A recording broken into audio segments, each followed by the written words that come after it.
Ah mais vous êtes là, ça tombe bien. Aujourd'hui, nous allons parler du tableau qui se trouve derrière moi. Il s'agit en fait d'un tableau qui s'intitule Louis XV, chassant le cerf dans la forêt de Saint-Germain. L'auteur s'appelle Oudry, nous sommes en 1730. Alors Oudry, c'est le plus grand peintre animalier du XVIIIe siècle et il a été le peintre officiel des chasses royales.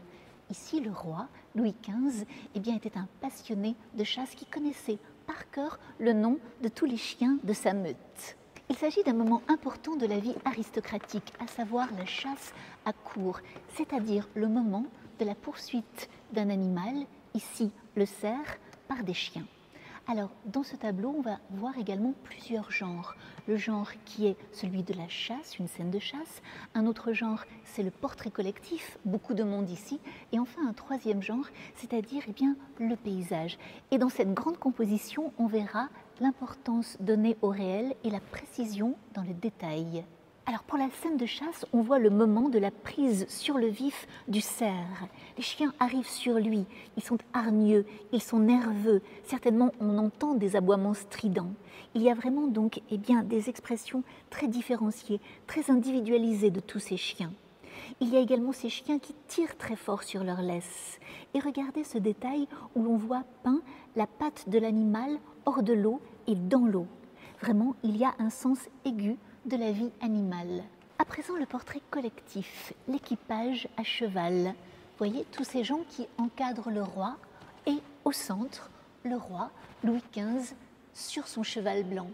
Il est celui dont les gestes ont un sens. Il pointe de son index le cerf. Tel un chef d'orchestre, il nous dit que le moment est venu, que c'est la mise à mort, c'est la fin pour l'animal. D'ailleurs, cet homme à cheval sur la gauche sonne la lalie. Fin de partie. Et enfin, le paysage, comment est-il traité?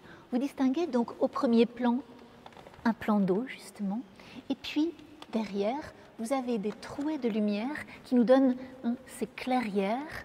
Plus loin encore, vous distinguez un hameau, et derrière encore, il y a le village de Saint-Germain-en-Laye.